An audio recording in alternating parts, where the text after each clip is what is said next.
वडापाव बनवताना तुम्ही 3 मोठ्या चुका करतात. त्या कोणत्या? त्या आज आपण या व्हिडिओमध्ये बघणारच आहोत. या 3 चुका न करता गाड्यावरती मिळतो तसा अगदी खमंग आणि कुरकुरीत वडापाव घरच्या घरी बनवू शकतो. आणि या रेसिपीमध्ये आपण खाण्याचा सोडा न वापरता एक सिक्रेट इन्ग्रीडियंट वापरून क्रिस्पी कुरकुरीत वडे तयार करणार आहोत. बटाटे वड्यांच्या कोटिंगला एक्स्ट्रा कुरकुरीतपणा येतो. तर चला मग रेसिपीला सुरुवात करूयात. नमस्कार, मी आहे ऋतुजा आणि मराठी रेसिपीज विथ ऋतुजामध्ये तुमचं स्वागत आहे. आता पहिली चूक म्हणजे बटाट्याचं सारण हे मिळमिळीत न असता अगदी बॅलन्स असलं पाहिजे. त्यामध्ये मिरची, आलं आणि लसणाचं प्रमाण अगदी परफेक्ट असलं पाहिजे. बटाटे वडे बनवताय तर मिरची ही तिखटच असावी. तर इथे मी 9 ते 10 तिखट हिरव्या मिरच्या घेतलेल्या आहेत. तसेच 10 ते 12 लसणाच्या पाकळ्या आणि 4 ते 5 मोठे आल्याचे तुकडे घेतलेले आहेत. हे सगळं साहित्य मिक्सरला फिरवून घेतलं की मिरचीची पेस्ट तयार झाली. त्यानंतर इथे मी 5 मध्यम आकाराचे बटाटे उकडवून त्याच्या साली काढून घेतलेल्या आहेत. पूर्ण थंड झाले की हाताने मॅश करून घ्यायचे. आता बटाटे आपण नेहमी कुकरमधून शिजवून घेतो. तर बघा, आपल्याला बटाटे उकडवताना जास्त पाणी ठेवायचं नाहीये. बटाटे बुडतील इतकंच पाणी कुकरमध्ये घ्यायचं. त्यामध्ये हवं तर तुम्ही मीठ घालू शकता आणि ओव्हर कुक न करता 3 ते 4 शिट्या द्यायच्या आहेत फक्त. त्याच्यानंतर कुकर थंड झाला की बटाटे बाहेर काढून घ्यायचे. बटाटे जर जास्त वेळ तसेच पाण्यात ठेवले ना तर पाणी शोषून घेते. त्यामुळे जे आपण सारण बनवतोय ते सुद्धा सैल होतं. त्यामुळे जर तुम्हाला परफेक्ट बटाटे वडा करायचा आहे तर या बारीक टिप्स लक्षात ठेवा. आता फोडणी द्यायला घेऊयात. तर कढईमध्ये 2 मोठे चमचे तेल गरम करून घेतले. त्यामध्ये एक छोटा चमचा मोहरी घालतीये. मोहरी छान फुलली, तडतडली की यामध्ये अर्धा चमचा हिंग घातलेला आहे. काही कढीपत्त्याची पानं घेऊन चुरून घातलेली आहेत. अशी चुरून घालू शकता किंवा अखंड घातली तरी चालतील. आता हा हिरव्या मिरचीचा ठेचा यामध्ये घालूयात आणि फक्त हलकसं तेलामध्ये परतवून घेऊयात. आपल्याला हिरव्या मिरचीचा जो ठेचा केला त्याचा तिखटपणा कमी करायचा नाहीये. तेलावरती थोडासा परतवून घेतला की यामध्ये अर्धा चमचा हळद आणि चवीपुरतं मीठ, म्हणजेच इथे मी 1.5 चमचा मीठ घातलेला आहे.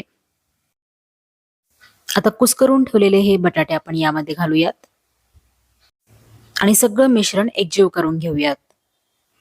मिश्रण एकजीव करून झालं की वरून बारीक चिरलेली भरपूर सारी कोथिंबीर घालूयात. बटाटे वड्यामध्ये कोथिंबीरचा जो फ्लेवर असतो तो खूप छान येतो.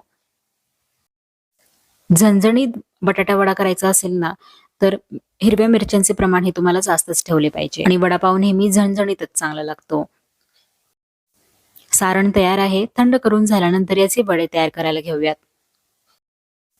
आता वडे हे लहान, मध्यम किंवा मोठ्या आकाराचे असतात. आपण इथे मध्यम आकाराचे बनवतोय, जे की स्टँडर्ड साईज असते. थोडं थोडं मिश्रण घेऊन चपटे किंवा गोल आकाराचे वडे तयार करून घ्या. आता एवढ्या प्रमाणात 8 मध्यम आकाराचे वडे तयार झालेले आहेत. सगळे वडे एकदम बनवून तयार ठेवलेले आहेत. आता आपण बॅटर तयार करायला घेऊयात. बॅटरसाठी एका भांड्यामध्ये 3 वाटी बेसन चाळून घेतलेला आहे. एक सिक्रेट साहित्य ज्याने वडे एक्स्ट्रा क्रिस्पी बनतील, कुरकुरीत होतील, ते म्हणजे जाड रवा. हो, जाड रवा जर तुम्ही बॅटरमध्ये वापरला ना तर वडे बाहेरून कुरकुरीत बनायला मदत होते. त्यामुळे यामध्ये रवा नक्की वापरा. आता यामध्ये घालूयात आपण चवीपुरतं मीठ, थोडीशी हळद आणि हे कोरडं साहित्य मिक्स करून घेऊयात. यामध्ये आपण खाण्याचा सोडा किंवा इनो वगैरे वापरत नाहीये. तुम्हाला जर बॅटर फुलवायचं असेल तर तुम्ही यामध्ये खाण्याचा सोडा वगैरे वापरू शकता. आता यामध्ये थोडं थोडं करत पाणी घालून गुठळ्या विरहित मध्यम सैल असं बॅटर तयार करून घ्यायचं आहे. गुठळ्या असतील तर लगेचच फोडून घ्या. आता दुसरी चूक टाळायची ती म्हणजे बॅटर चुकीच्या कन्सिस्टन्सीचं बनवणं. बॅटर खूप पातळ असेल तर वडा क्रिस्पी होत नाही, कोटिंग त्यावरचं निघत जाते आणि जर बॅटर खूप घट्ट असेल तर वडा हार्ड बनतो. त्यामुळे लक्षात ठेवा की बॅटर जास्त सैल नकोय, तसेच खूप जास्त घट्ट ठेवायचं नाहीये. वडे बनवून तयार आहेत, बॅटर पण रेडी आहे. तर आता आपण वडे तळायला घेऊयात. आता तिसरी चूक म्हणजे तेलाचं तापमान योग्य नसणं. तेल थंड असेल तर वडा जास्त तेल पितो. तेल खूप गरम झालं असेल तर बाहेरून वडे अगदी लगेचच ब्राऊन होतात आणि आतून कच्चेच राहतात.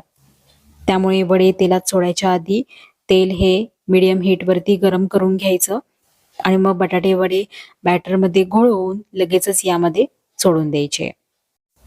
बघा बॅटरचं कोटिंग किती छान आलेलं आहे, कारण आपण बॅटर एकदम परफेक्ट कन्सिस्टन्सीमध्ये बनवलेलं होतं.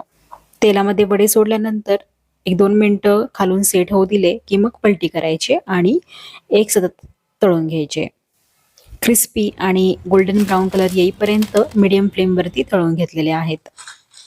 वडे किती कुरकुरीत झालेले आहेत, आवाज ऐकू शकता. वडे तळून झाल्यानंतर एका टिश्यू पेपरवरती काढून घ्या आणि असे बॅचेसमध्ये वडे तळून घ्या. एकाच वेळेला जास्त वडे न तळता फक्त 3 ते 4 तळून घ्या, म्हणजे तेलाचं टेम्परेचर पण अगदी योग्य राहतं. कोटिंग छान बसलेलं आहे, कुठेही निघालेलं वगैरे नाहीये. तसेच वड्यांचा शेप अगदी मस्त आलेला आहे, गोल गरगरीत असे दिसत आहेत. कलर पण अगदी सुरेख आलेला आहे. सर्व करताना तुम्ही यावरती थोडीशी कांदा लसूण चटणी घालू शकता. तसेच तळून घेतलेल्या हिरव्या मिरच्या त्यावरती थोडंसं मीठ भुरभुरायचं, पावाला कट मारायचा, त्यामध्ये वडा ठेवायचा. तुम्ही लसणाची चटणी तसेच कांदा लसूण मसाला याबरोबर सर्व करा. तर मस्त असा गरमागरम स्ट्रीट स्टाईल वडापाव तयार झाला आहे. चवीला अगदी मस्त झालेला होता, जबरदस्त लागत होता. लहान मुलांपासून ते मोठ्यांपर्यंत सगळेच तुमचे फॅन बनतील, जेव्हा तुम्ही त्यांना असा हा वडापाव तयार करून द्याल. त्यामुळे मी सांगितलेल्या स्टेप्स तुम्ही फॉलो करा आणि याच प्रमाणात बनवून बघा. नवशिक्यांसाठी ही रेसिपी खूप सोपी आहे. चहासोबत किंवा संध्याकाळच्या नाश्त्यासाठी बेस्ट रेसिपी आहे. रेसिपी सेव्ह करून लगेचच करून बघा आणि आजची ही माझी रेसिपी तुम्हाला जरा सुद्धा आवडली असेल तर लाईक करा, शेअर करा आणि चॅनलला सबस्क्राईब करा. भेटूयात आपण नवीन अशाच वेगवेगळ्या भन्नाट रेसिपींसोबत. तोपर्यंत मस्त राहा आणि काळजी घ्या.